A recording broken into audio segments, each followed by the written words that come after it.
Louvado seja nosso Senhor Jesus Cristo, para sempre seja louvado. Seja bem-vindo mais uma vez, meu irmão, ao canal Denis o Católico. Estamos aqui na nossa série Maria no projeto da salvação, Maria na história da salvação.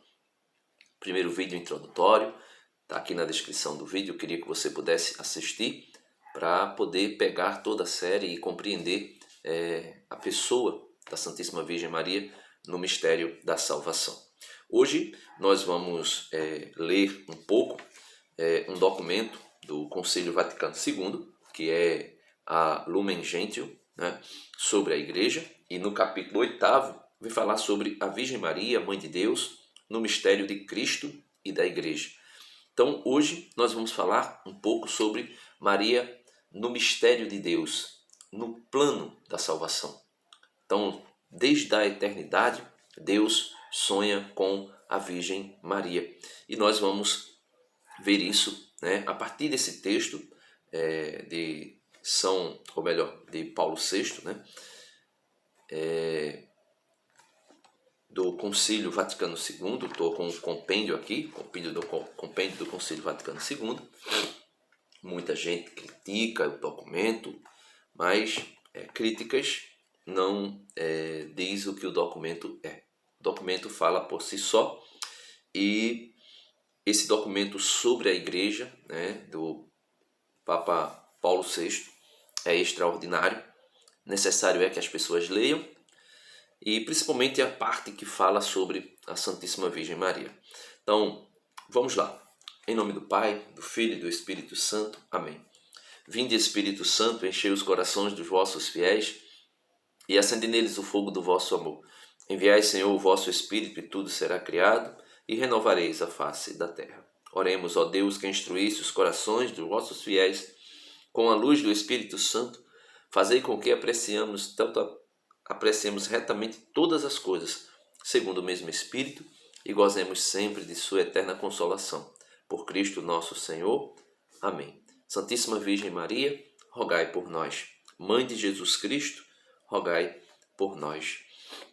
Então, meus amados irmãos, no número 52 da Lumen Gentium, nós podemos ver Maria no mistério de Deus. Que diz assim o documento: Deus, cheio de bondade e de sabedoria, querendo realizar a redenção do mundo, enviou seu Filho nascido de uma mulher, na plenitude dos tempos, para que fôssemos adotados como filhos. Então veja, nós vimos na introdução que Satanás caiu do céu, né? Você assiste aí o primeiro vídeo para você compreender o que eu estou falando melhor, né? Pausa aqui, vai lá, assiste o outro vídeo e depois volta aqui. Ou assiste e depois volta lá na introdução e você vai compreender o que eu estou falando. Então, Deus criou Satanás bom, criou o homem e a mulher bons, na sua natureza, santos. Porém, Satanás decai. E decaindo, vem para a terra, Apocalipse 12 revela isso, e influencia Adão e Eva. Adão e Eva caem no pecado. Só que, quando Adão e Eva caem no pecado, Deus, mesmo antes que o homem caísse, porque Deus era conhecedor de todas as coisas, então São Pedro vai dizer que, segundo a presciência de Deus, ou seja, o conhecimento prévio de Deus, ele nos elegeu, né, por meio da fé. Ele nos elegeu. E aqueles que iriam crer, Deus o predestina pela fé. Né? Ah, não, quer dizer que a pessoa tem mérito porque creu. Não, a fé também é dom de Deus. Né? A Igreja Católica vai ensinar no seu catecismo que quando nós somos batizados, nós recebemos 3 virtudes no batismo, que a Igreja chama de virtudes teologais. E uma delas é a fé. A fé, a esperança e a caridade. Então, a fé também é um dom de Deus. Então, Deus, prevendo a queda, Deus prevendo a desobediência do homem, Deus prevendo tudo isso, Deus traça um plano de redenção. Denis, mas se Deus sabia que o homem iria pecar, por que ele criou o homem? Porque Deus criou por amor. Deus criou pessoas livres. Deus criou os anjos livres. Deus criou o ser humano livre. Deus não queria criar robôs que o amassem ou o adorassem artificialmente, sendo coagidos a isso, né? Deus nos criou livre. E na nossa liberdade nós temos podemos até dizer assim, o poder de dizer sim ou não a Deus. O livro do Deuteronômio, se eu não me engano, no capítulo 30, vai dizer, Deus diz, eis que eu ponho hoje à tua frente a bênção e a maldição, a vida e a morte, né? Então, escolhe para... Ele diz, eu coloco na tua frente a água e o fogo, estenda as tuas mãos para aquele que tu escolheres. Então, somos livres, né?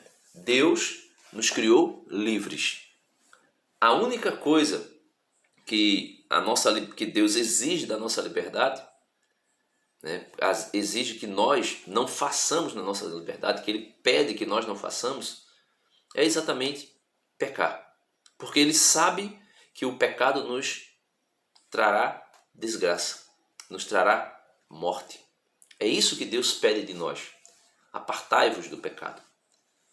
Resisti ao diabo e ele fugirá de vós. Então, Deus, querendo que nós fôssemos seus filhos, Ele nos predestina. E predestina onde? Carta de São Paulo aos Efésios. E aqui, Nossa Senhora é a primeira predestinada.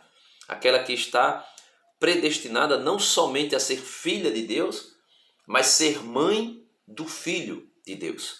Então veja, carta de São Paulo aos Efésios, capítulo 1, verso 3, diz assim: hino de louvor à providência de Deus. São Paulo está falando aqui da providência. Existe um mistério da piedade que acontece dentro da providência divina, e a providência divina é um grandioso mistério, porque na nossa liberdade Deus faz com que todos os seus projetos aconteçam, inclusive o projeto da salvação, inclusive o projeto da redenção.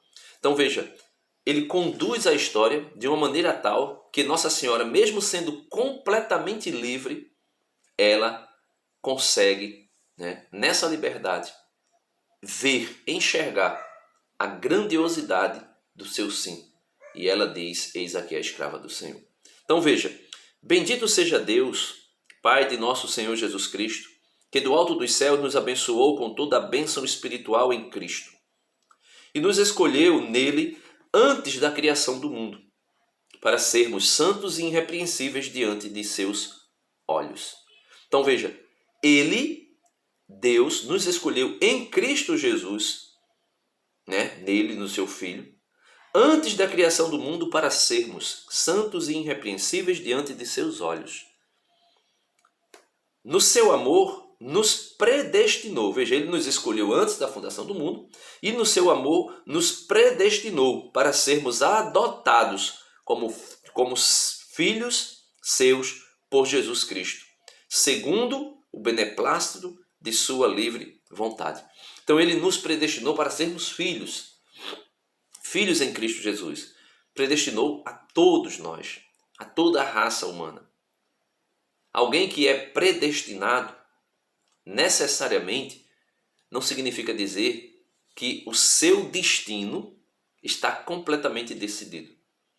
Porque a providência divina revela isso. Veja, para fazer resplandecer a sua maravilhosa graça, que nos foi concedida por Ele no bem-amado Jesus Cristo. Nesse Filho, pelo seu sangue, temos a redenção, a remissão dos pecados, segundo as riquezas da sua graça, que derramou profusamente sobre nós, em torrentes de sabedoria e de prudência. Ele nos manifestou o misterioso desígnio de sua vontade, em que sua benevolência formará desde sempre para realizá-lo na plenitude dos tempos. Designou de reunir em Cristo todas as coisas, as que estão nos céus e as que estão na terra. Então veja, o projeto de redenção é que Deus venha reunir em Cristo Jesus todas as coisas, as que estão nos céus e as que estão na terra. Ou seja, Deus quer fazer de todo gênero humano um só corpo em Cristo Jesus como cabeça. Então, nós podemos ver que o projeto de salvação inclui a Santíssima Virgem Maria desde a eternidade. Por isso vai dizer a carta aos Gálatas, veja, carta aos Gálatas, capítulo 4,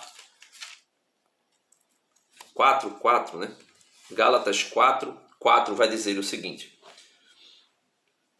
Eu vou ler do versículo 1, porque São Paulo vai dizer, explico-me, né? Carta aos Gálatas, capítulo 4. Explico-me.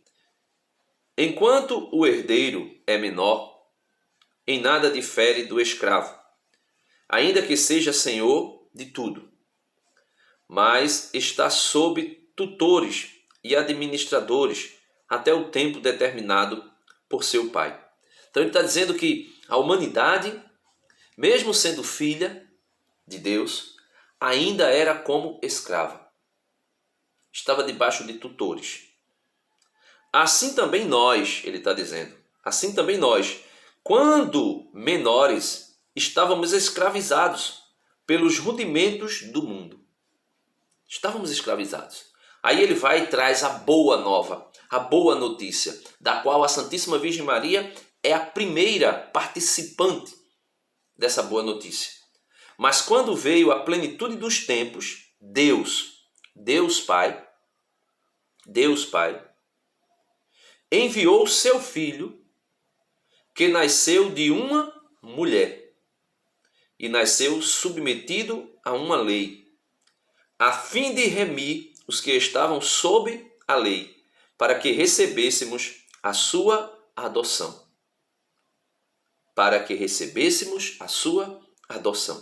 A carta aos Hebreus, capítulo 2, verso 11, vai dizer que tanto o santificador, Jesus Cristo, como os santificados descendem de um só. Então, São Paulo diz que nós éramos escravos. A queda de Adão e Eva, que a gente viu no primeiro vídeo, influenciada diretamente por Satanás.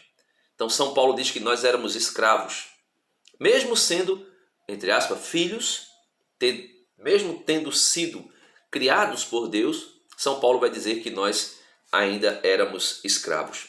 E ele continua. Quando Deus envia o seu Filho nascido de mulher para nos redimir, para nos salvar, essa mulher tem podemos dizer assim, uma cooperação, né, da salvação direta, expressa. O seu sim muda a história humana. Veja, continua São Paulo, Paulo VI, né? Este povo, por sua vez, desceu do céu e se encarnou.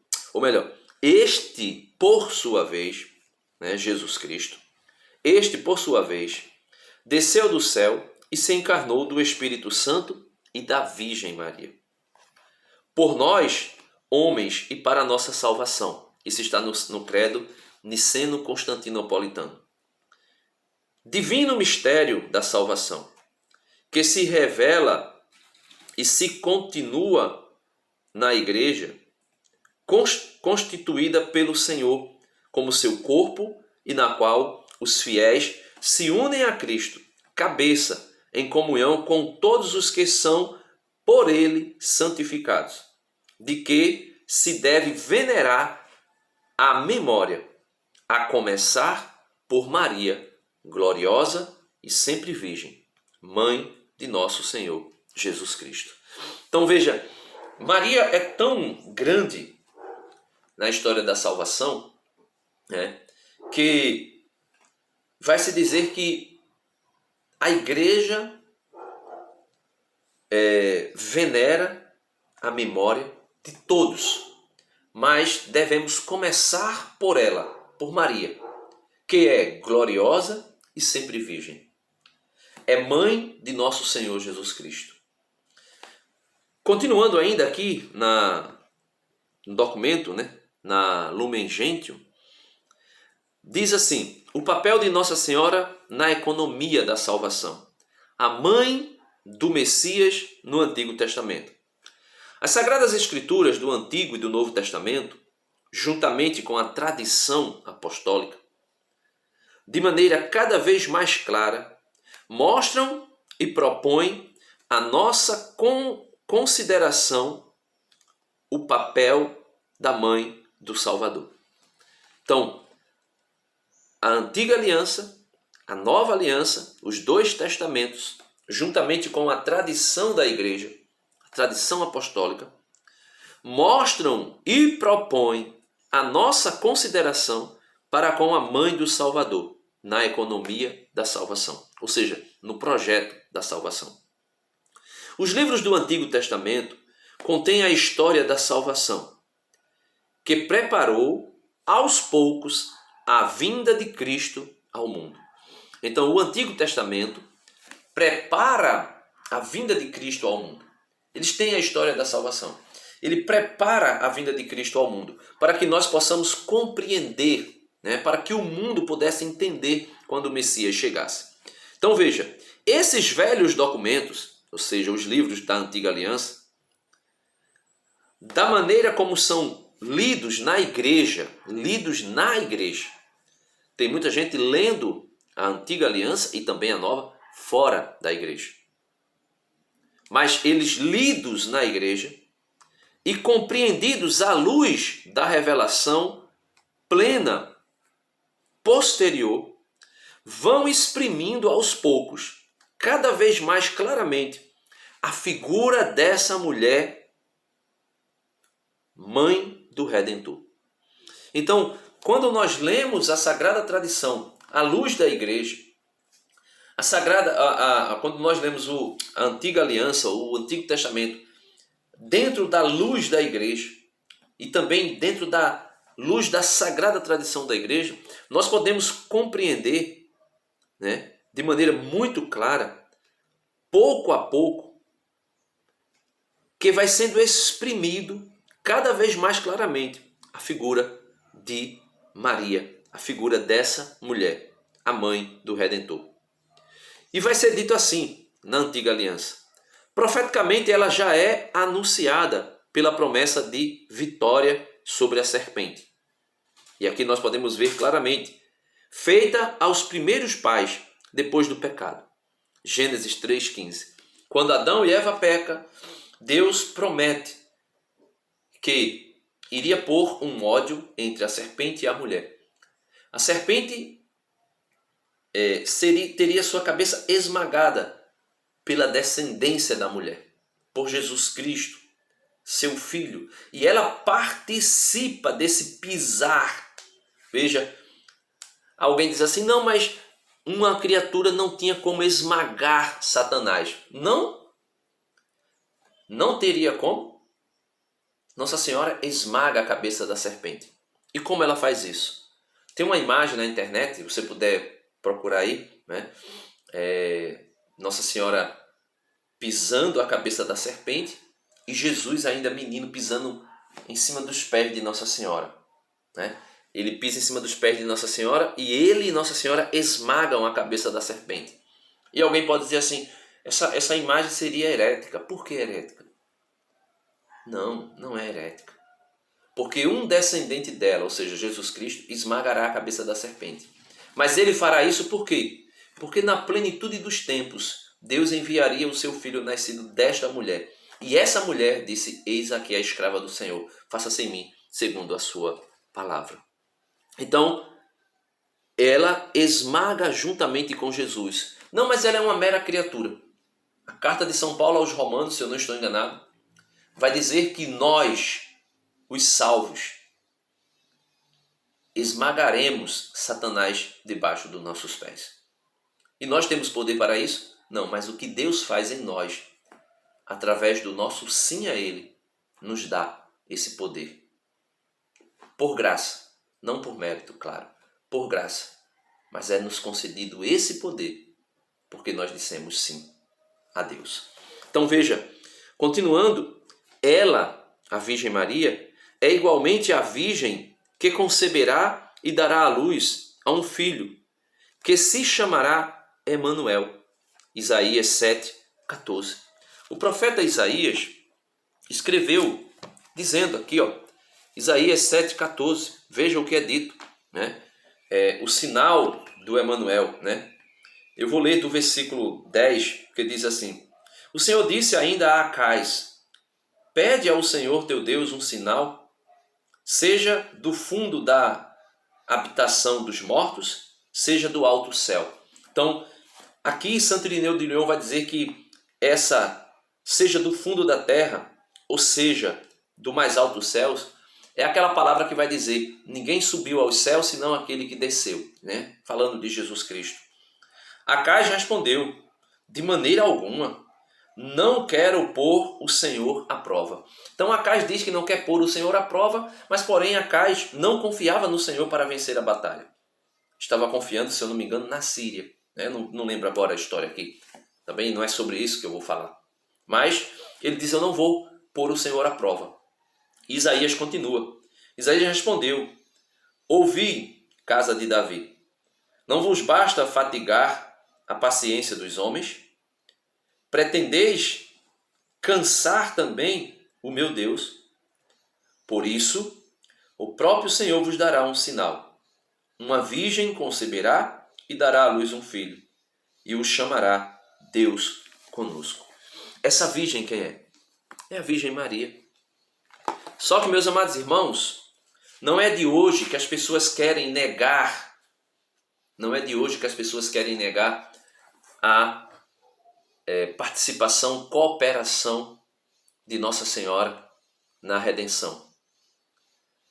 Contra as heresias de Santo Irineu de Lyon, no livro 3, no capítulo 21, né, e número 1, vai dizer o sinal da Virgem.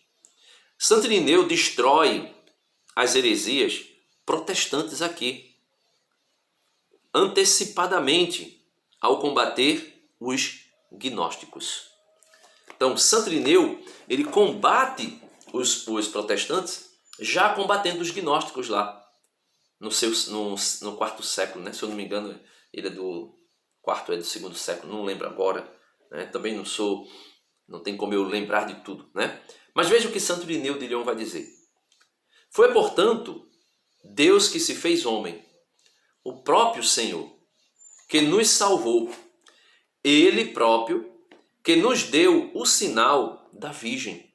Então veja, foi, portanto, Deus que se fez homem, o próprio Senhor que nos salvou, Ele próprio que nos deu um sinal da Virgem. Por isso, não é verdadeira a interpretação de alguns que, ousando traduzir assim a Escritura. Veja, naquela época já existiam alguns querendo negar a virgindade de Maria, querendo negar que Jesus tinha nascido de uma mulher. Aí vai dizer: eis que uma moça conceberá e dará à luz um filho. Uma moça. Deixando a entender que essa moça, né, poderia não ser virgem. Poderia ter sido engravidada, né, por um homem. E Santo Irineu continua, né? Ele fala aqui dos gnósticos, né?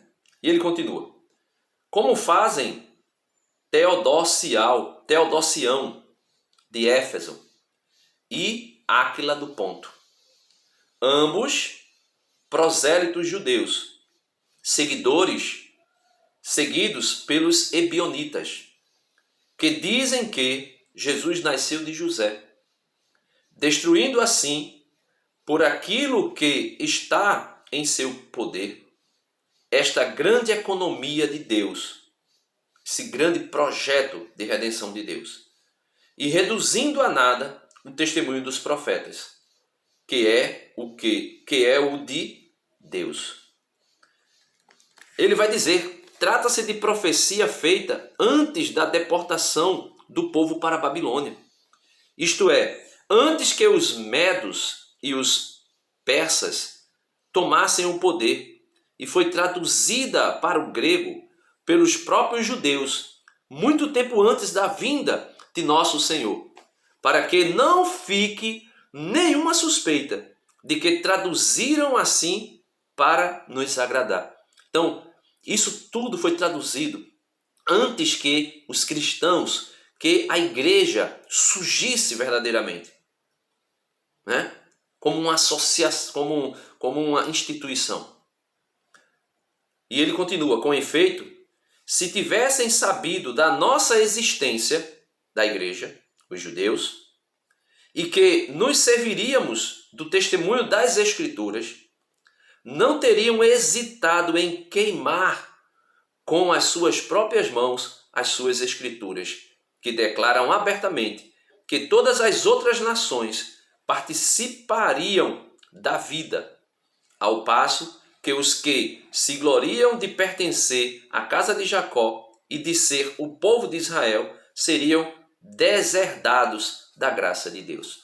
Então, aqueles que eram judeus e não quiseram aceitar Jesus como Messias, decaíram da graça, perderam a graça. E Santo Irineu está dizendo que muitos apareceriam e aparecem até hoje para negar a virgindade de Maria. Alguns têm a coragem de negar antes, que ela não engravidou, né, por uma ação do Espírito Santo, e sim por causa de José, como dizia aí os gnósticos no tempo de Santo Irineu. E outros vão dizer a mesma coisa, porém, agora, não tendo a coragem de atacar a pessoa de Cristo, atacam a pessoa da Santíssima Virgem Maria, dizendo que José não a tocou, não a conheceu, não teve relação sexual com ela até que o menino nascesse. Ou seja, de uma forma ou de outra, querem negar a virgindade perpétua de Nossa Senhora. Querem negar que a Santíssima Virgem Maria participou e cooperou com o projeto de redenção da humanidade de forma plena, e ainda participa hoje, né? Então, o São Paulo VI continua dizendo, né? Ela é igualmente a virgem que conceberá e dará à luz um filho, que se chamará Emanuel. Isaías 7:14. E também tem Miqueias, capítulo 5, 1 e 2. Eu vou ler do primeiro, anunciando esse nascimento de Jesus de forma milagrosa. Mas tu, Belém de Efratá, tão pequena entre os clãs de Judá, é de ti que sairá para mim aquele que é chamado a governar Israel. Suas origens remontam aos tempos antigos, aos dias do longínquo passado. Veja, suas origens remontam aos tempos antigos, aos dias do passado. Ou seja, aqui Miqueias está falando da eternidade de Cristo, da pré-existência de Cristo antes da fundação do mundo. E ele continua: por isso Deus o deixará até o tempo em que der à luz aquela que há de dar à luz. Então, por isso Deus o deixará até o tempo em que der à luz aquela que há de dar à luz. Então, o resto de seus irmãos voltará para junto dos filhos de Israel. O resto de seus irmãos. Aqui alguns poderão dizer, são os filhos de Maria, como dizem, né? Querendo, vamos dizer assim, que defamar a Santíssima Virgem Maria. Querendo tirar de todas as formas a graça que Deus concedeu a ela de ser virgem antes, durante e depois do parto. Mas esses irmãos de Jesus aqui são os judeus que aceitariam Jesus e todos nós que nos tornamos nele filhos de Deus. A carta de São Paulo aos Gálatas vai dizer que Deus não nos deu um espírito de timidez, mas um espírito de sabedoria, de temor. E esse mesmo espírito clama em nós, Abba, Pai. Malaquias continua: ele se levantará para os apacentar com o poder do Senhor, com a majestade do nome do Senhor, seu Deus. Então, nós temos aqui, meus irmãos, o grande profeta Malaquias, ou melhor, Miqueias, mostrando que Maria é a mãe do Redentor. E nós podemos ver que toda a tradição da igreja, que todos os livros mostram Maria cooperando diretamente com isso. E São Mateus, no capítulo 1 de São Mateus, versículo 22 e 23, São Mateus vai parafrasear Isaías e também Malaquias, para mostrar que Maria, né, a Santíssima Virgem Maria, é a Virgem que foi pré-anunciada, desde Gênesis 3,15 até o Novo Testamento, até a chegada de Cristo. Continua, né, o documento. Ocupa um lugar de destaque entre os humildes e pobres do Senhor. Nossa Senhora ocupa um lugar de destaque entre os humildes e os pobres do Senhor, que nele esperam com confiança e acolhem a salvação. Com ela, com Maria, admirável filha de Sião, depois de longa expectativa, realiza-se a promessa, completam-se os tempos e se instaura a nova economia da salvação. O Filho de Deus assume dela a natureza humana para libertar o homem do pecado. Por isso, por intermédio dos mistérios de sua vida humana. Então veja, Nossa Senhora, ela dá a Jesus tudo aquilo que ele necessitou, claro que querendo e desejando, como é que eu posso dizer a palavra correta? Querendo a sua cooperação. Ela nos dá tudo aquilo que Jesus precisava. Veja, na carta aos Hebreus, Jesus vai dizer assim: Pai, desse-me um corpo para fazer a vossa vontade. Desse-me um corpo como? Gerando esse corpo em Maria. É por isso que é dito no documento que, veja, o Filho de Deus assume dela a natureza humana para libertar o homem do pecado. Porque quando Jesus diz na carta aos Hebreus: Pai, desse-me um corpo para fazer a vossa vontade, é porque Jesus sabia que, claro que era uma aliança, era um mandamento, era uma lei instituída pelo próprio Deus, de que não haveria redenção sem derramamento de sangue. É por isso que São João vai dizer que o sangue de Cristo nos purifica de todo pecado. Então, o sangue de Cristo é o sangue de Maria. Desde que blasfemo? Porque nós herdamos toda a vida, toda a toda a vida humana, genética. E como São José não podia tocar em Maria, porque ela foi esposa do Espírito Santo, foi o Espírito Santo que gerou Jesus no seio da Virgem Maria. Então Jesus herdou tudo de Nossa Senhora. Tudo. Inclusive o sangue que ele derramou na cruz. Então, que nós possamos compreender isso. E veja, Santo Irineu de Lyon, ele traz para nós algo bem interessante, que está no seu livro 3, Contra as Heresias, capítulo 21, a partir do verso 4 até o 5. Eu gostaria de ler, Gostaria de ler para você.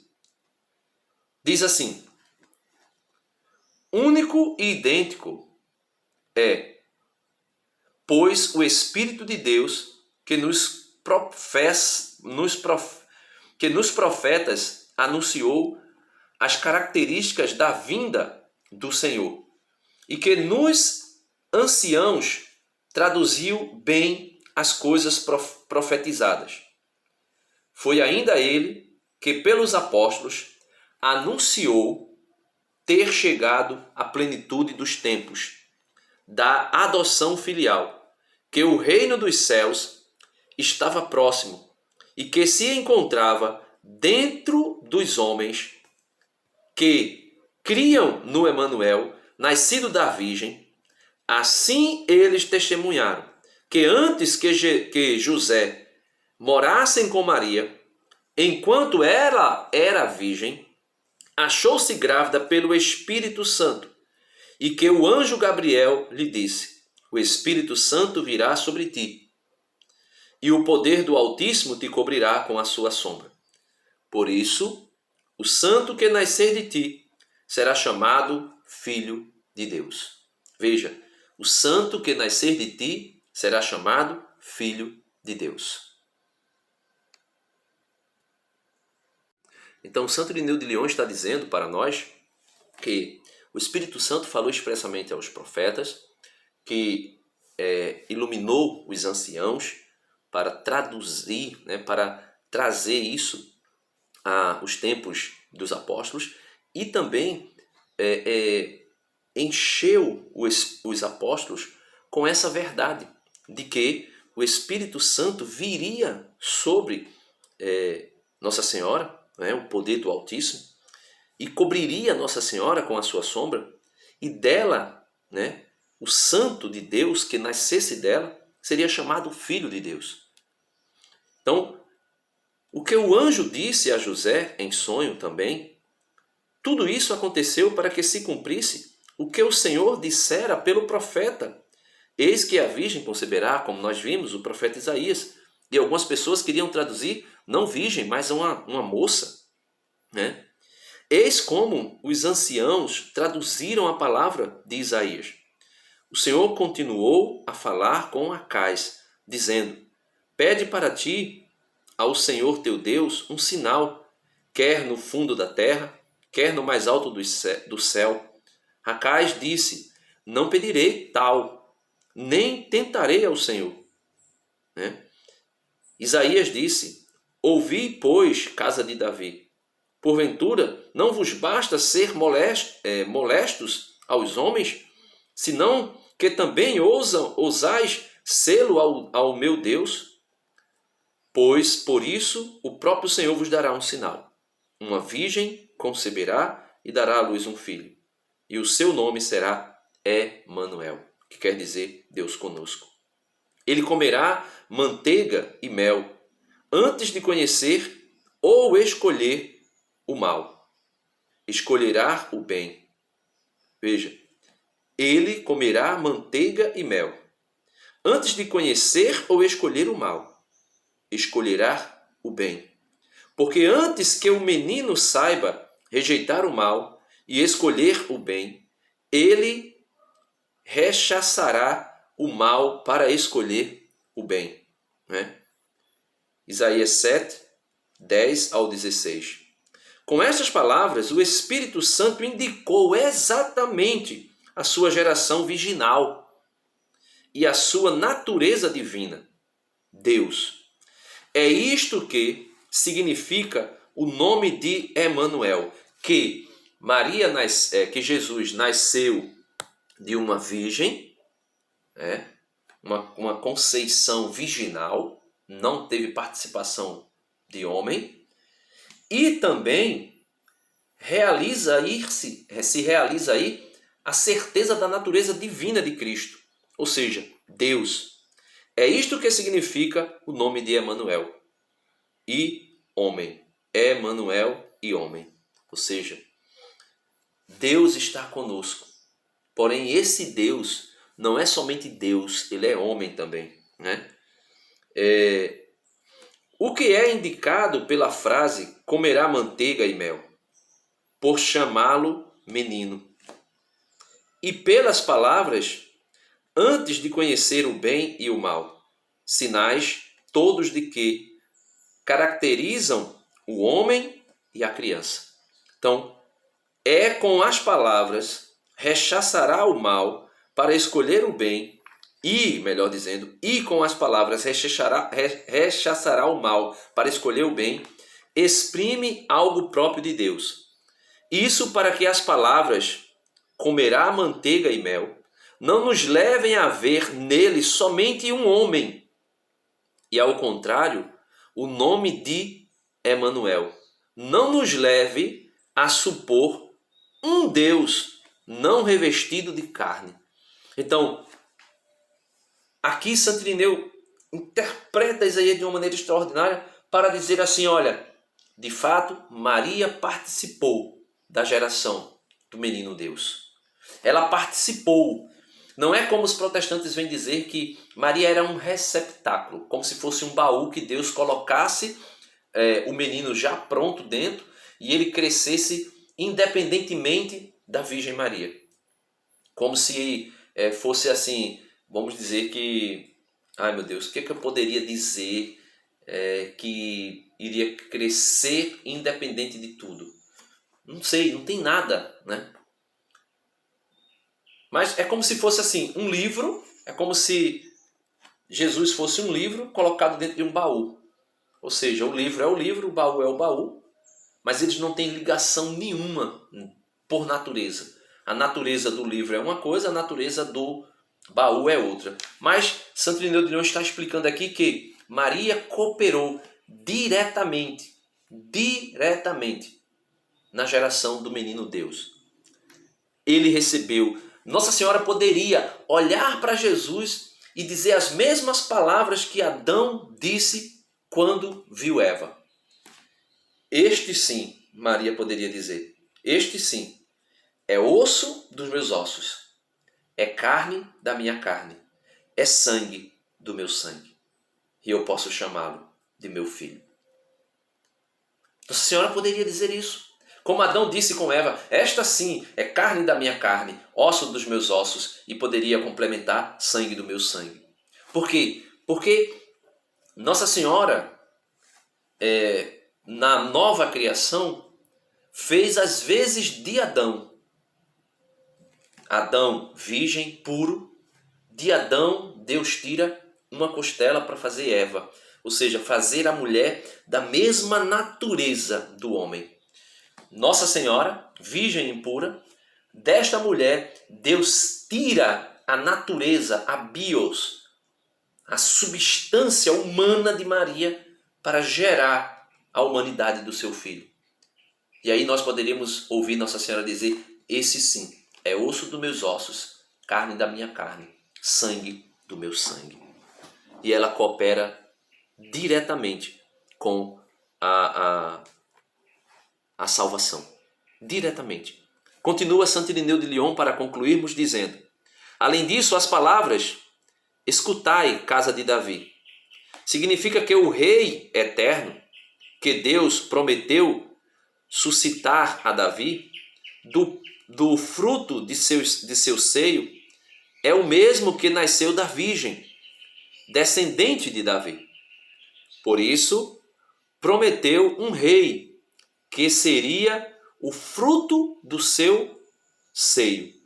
Expressão que indica virgem grávida, e não o fruto de seus lombos, nem o fruto de sua virilidade.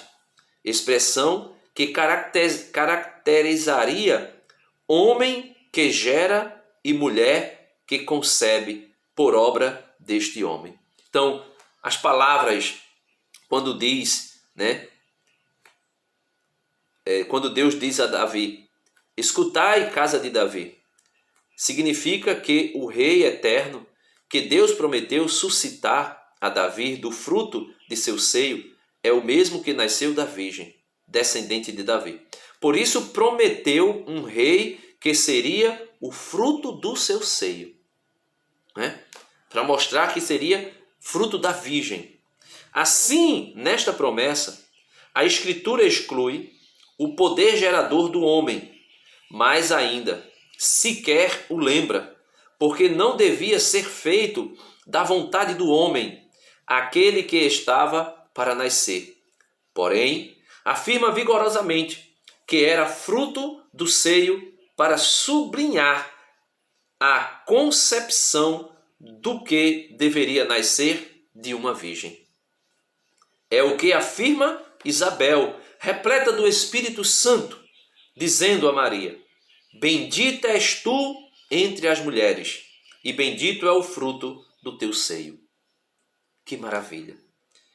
Querendo o Espírito Santo indicar para quem quiser entender, quem quiser, não é para todos, é para quem quiser entender, que a promessa feita por Deus a Davi de suscitar um rei, fruto de seu seio, foi cumprida quando a Virgem, isto é, Maria, deu à luz.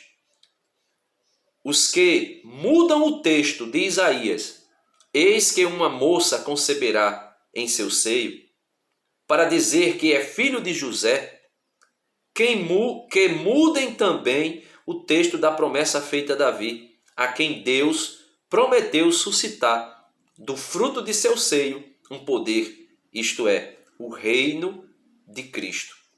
Mas não entenderam, do contrário, teriam mudado também esse texto.